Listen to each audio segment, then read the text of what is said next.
Hey everybody, how you doing? I hope you've had a great day, and thank you those of us who joined me for my interview with Victoria, the LA actress who is a member of SAG and AFTRA, and gave us her forecast of what's going to happen. Are the actors going to go on strike and join the writers? And she says that a big day is tomorrow when SAG AFTRA makes an announcement that, depending on their decision to join and partner or in conversations with producers, will lead to a strike. I hope that's not the case, but hey, look, tomorrow's a big day. Thank you, Victoria. Now we're talking about the A's relocation to Las Vegas and the Oakview Group, which I've talked about before, a group that founded and headed by Tim Leiweke, who, if you say, gee, I know that name, you're thinking of AEG, the And Such Entertainment Group. Well, he was over that too. You also may remember he tried to bring football to downtown Los Angeles, but I digress. The Oakview Group is telling everybody in the world that they have $10 billion to spend toward the construction of a sports campus in Las Vegas at the South Strip, which would include an NBA ready arena. Now, I asserted, based on a tweet issued by Nevada Independent founder and editor John Ralston, that the Oakview Group would put in a bid to bring the Warriors to Las Vegas, because John Ralston put out a tweet that was seen by nobody but me, where he said, "We're coming for the Warriors next." And I took that very seriously, okay?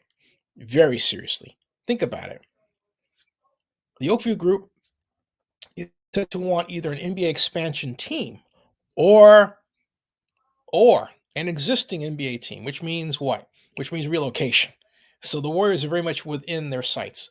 I had Lee Steinberg on, my good friend, who's also the agent for Patrick Mahomes and many of the most legendary quarterbacks in NFL in history, on yesterday, and I asked him of the possibility that the Oak Group would at least submit a proposal to the Warriors to come to Las Vegas.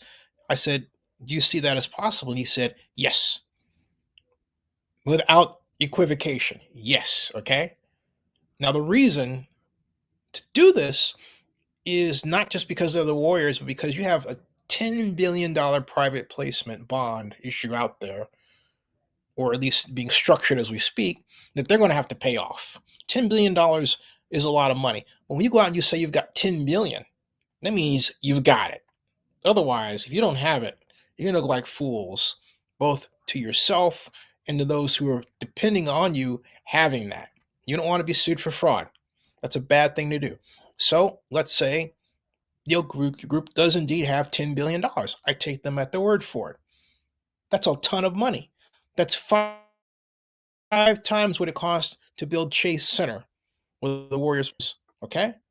Think about it. So my bet is they're going to need as big a pop as possible to get tourists to fly from, say, out of Mongolia to Las Vegas, let alone Hawaii or San Francisco. Not much of an incentive needed there. Or, Bozeman, Montana, or New York, New York. The four corners of the country, they need a reason, a raison d'etre to want to do that. I can't think of a better reason than the Warriors. The Warriors being in Las Vegas for what would be marquee matchups with the Lakers, the Knicks, the Clippers, the Rockets, the Suns, the, oh my gosh, the Bulls, all coming to Las Vegas. That would be huge, with the Warriors as the home organization. All right. All right. And so, lest you think that I'm issuing just a pipe dream, former Oakland Raiders president Marc Badain, was instrumental in bringing the Raiders from Oakland to Las Vegas, and Warriors owner Joe Lacob are friends. In fact, they were recently spotted at a party in Las Vegas in 2021, July 8th, for the Vegas Magazine, as it's called. The Vegas Magazine cover party hosted by Andra Day. And it was a smashing success. But my thought is, and that's not the only time that, oops, excuse me, folks. That's what happens when your studio is on a perch there. But that's not the only time. Excuse me. Get that? Yeah, that's not the only time that the pair have been at the same place. They were on a live stream hosted by Sportica. This is more recent, last year. Was seen only by what? 149 people. That's about. I just happened to run into it. So they've been in the room, at least those two that I can prove, and I'm sure many more times between those times.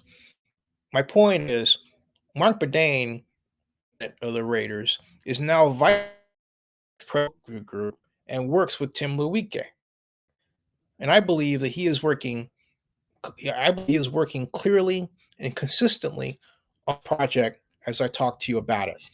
And I believe that Joe Lacob has more than a passing interest. Now, you would say maybe it's to build an expand in Las Vegas, but I think, and I say this, why not? Unless you can get an all-star lineup for that expansion team, okay? Why not Warrior? Why not? Because the only way you would be able to match the tourist draw firepower of a marquee like the Warriors is to have an expansion. You're not going to do it with the New Orleans Pelicans.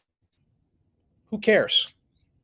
Sure, you get some people from New Orleans, but you're not going to get anything else because the Pelicans have not established themselves to where they have a Steph Curry that's world known, where people will fly thousands and thousands of miles to see a game that person is in. So you can't say Pelicans. That just doesn't work. It doesn't move the needle. But the Warriors will move the needle. You want to say that, hey, LeBron James is going to lead a new expansion team? That wouldn't move the needle as much as the Warriors in Las Vegas, but then having LeBron James play on the Warriors as part of that inaugural team. All right? That moves the needle. Now we're talking star upon star, okay? These are the numbers, these are things you have to think about when you're thinking about the tourist numbers that you have to draw to be able to even dream of putting out the money to pay off that. Peanut Butter asks, he says, do you think the leaders of San Francisco would allow this? What can I say? You would think them watching the failures of the Oakland leaders across the bay would teach them something.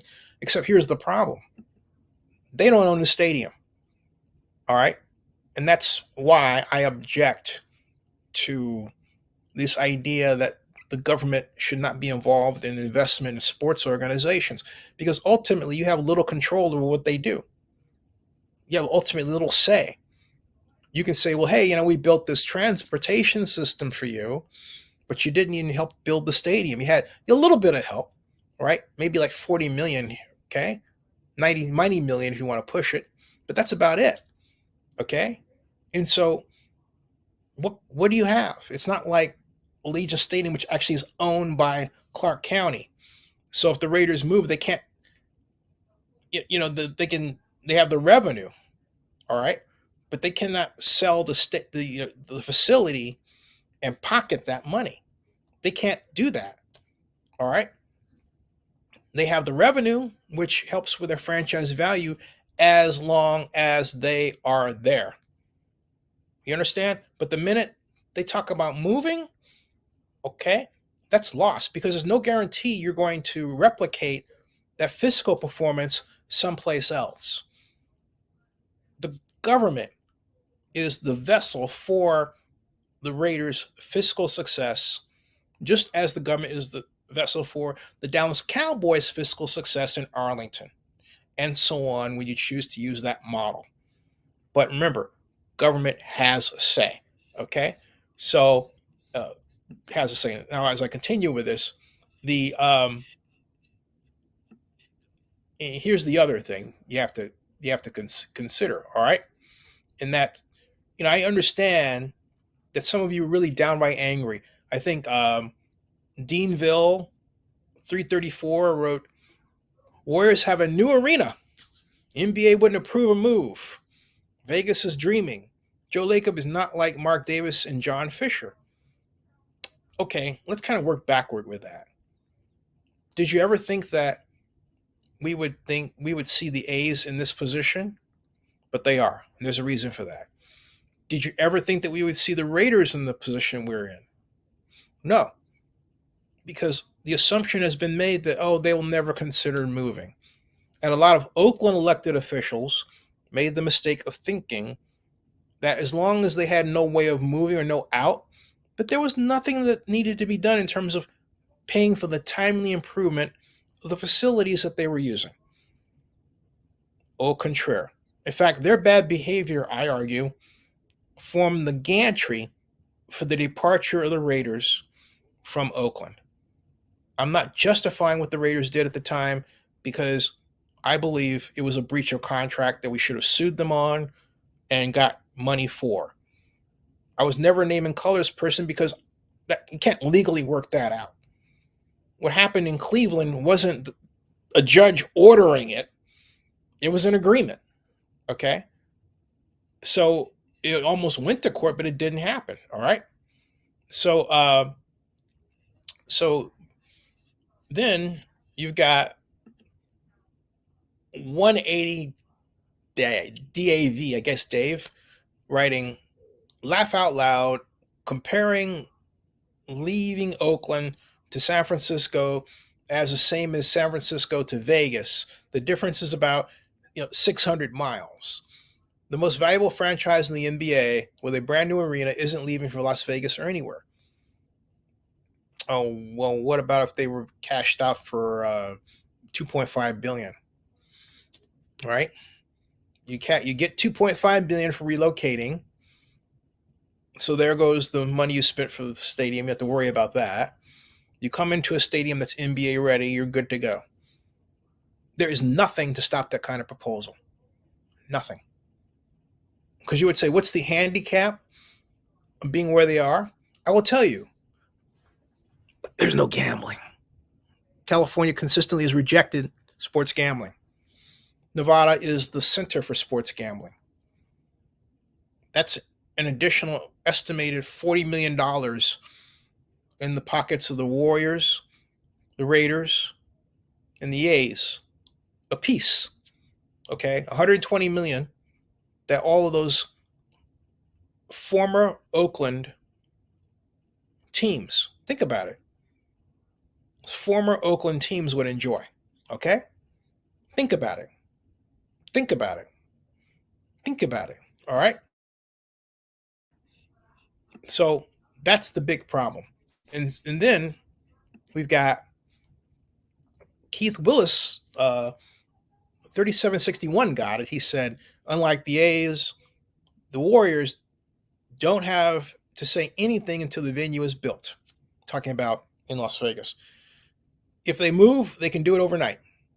No outcry to hear while in the Bay Area. And time it with a huge acquisition that can blow up the salary cap tax. They can easily cover with a new deal and venue. Oh, I think you're right. It makes too much sense. I know the media folks talk about the tech money, but those tech guys are in Vegas a ton also. Keith Willis continues to write, I personally witnessed that. And no state income tax automatically rises the value of contracts. This seems very plausible. I usually only go to 1 or 2 games a year, so making a Vegas trip doesn't seem that much of a stretch for me personally. And you cite the high-speed rail service from Brightline. Oh boy, Vegas is just out competing every other city. He's right. Being that close to LA, really helps also. If Vegas starts stealing that LA media market, it's a wrap. Are they going to offer ESPN a $50 headquarters? It's a good question. And then MJ Wings 3228 writes, don't see why East Bay fans would care.